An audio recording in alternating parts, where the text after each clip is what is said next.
തന്റെ ചെക്കനെ രഞ്ജിത്ത് ബജാജ് മോഹൻ ബഗാൻ സൂപ്പർ ജയൻസിൽ നിന്ന് തുച്ഛമായ പൈസയ്ക്ക് ഇനി കളിക്കേണ്ട, കൃത്യമായ സ്പോർട്ടിംഗ് പ്രൊജക്റ്റും അൻവറിലേക്ക് കൊടുക്കാനില്ലെങ്കിൽ നല്ല കരിയർ ഉണ്ടാക്കി കൊടുക്കുമെന്ന് പറഞ്ഞ് നല്ല പ്രതിഫലവും വാങ്ങിച്ചു കൊടുത്ത് മോഹൻ ബഗാനായിട്ടുള്ള കോൺട്രാക്റ്റും ടെർമിനേറ്റ് ചെയ്ത് ഇന്ത്യയിൽ ഏറ്റവും കൂടുതൽ പ്രതിഫലമാകുന്ന താരങ്ങളിൽ ഒരാളാക്കി മാറ്റി ഈസ്റ്റ് ബംഗാളിൽ കൊണ്ട് പ്രതിഷ്ഠിക്കുന്നതിനകത്ത് രഞ്ജിത്ത് ബജാജ് വിജയിച്ചിട്ടുണ്ട്.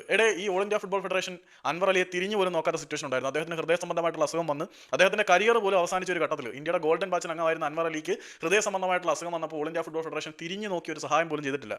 ഒറ്റൊരുത്തിനും സഹായം ചെയ്തിട്ടില്ല. അന്ന് അൻവർ അലിയെ കൊണ്ടുപോയി മെച്ചപ്പെട്ട ചികിത്സ നൽകി ഇന്ത്യൻ ഫുട്ബോളിലേക്ക് വീണ്ടും തിരികെ കൊണ്ടുവന്ന് മിനർവ പഞ്ചാബിലൂടെ പൊക്കിയെടുത്ത് പിന്നീട് ഡൽഹിയിൽ കൊണ്ടുവന്ന് അവിടെ നിന്ന് FC ഗോവയിലേക്ക് അയച്ച് അവിടെ നിന്നും ബെറ്റർ പേഴ്സൺ ആക്കി മാറ്റിയെടുത്ത ശേഷം അദ്ദേഹത്തിനെ സജീവ ഫുട്ബോളിലേക്ക് കൊണ്ടുവന്നത് രഞ്ജിത്ത് ബജാജ് തന്നെയാണ്. അതിന്റെ നന്ദിയും കടപ്പാടും എന്നും അൻവർ അലിക്ക് രഞ്ജിത്ത് ബജാജിനോടുണ്ട്. അതുകൊണ്ട് രഞ്ജിത്ത് ബജാജ് തന്നെ ഈസ്റ്റ് ബംഗാളിലേക്കുള്ള ചെറുക്കന്റെ പാലായനത്തിന് വളരെ നിർണായകമായിട്ടുള്ള പങ്ക് വഹിച്ചു.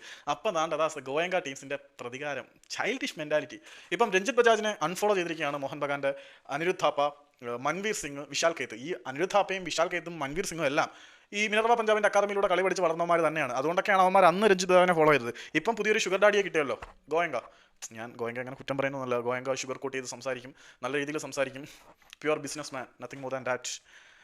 അങ്ങേർക്ക് ഈ മോഹൻ ബഗാനോടുള്ള താല്പര്യം അഭേദ്യമായിട്ടുള്ള കായിക രംഗത്തിനോടുള്ള സ്നേഹമാണെന്നൊക്കെ തോന്നുമെങ്കിൽ പോലും ഇന്ത്യയിൽ ഏറ്റവും കൂടുതൽ ആരാധക വൃന്ദമുള്ള, എന്ന് വെച്ചാൽ ആരാധക പിന്തുണ രക്തത്തിൽ അലിഞ്ഞു ചേർന്ന് നിൽക്കുന്ന ഒരു ബ്രാൻഡിന്റെ ഗാർഡിയൻ ആവുക എന്ന് പറഞ്ഞാൽ അതിനകത്ത് ചെറിയ കളിയൊന്നുമില്ല. വളരെ വലിയ ബിസിനസ് ഇൻട്രസ്റ്റ് ഗോയങ്കയ്ക്ക് അതിനകത്തുണ്ട്. അത് വേറെ കാര്യം. ആരൊക്കെ എന്തൊക്കെ പറഞ്ഞാലും അതവിടെ നിൽക്കട്ടെ.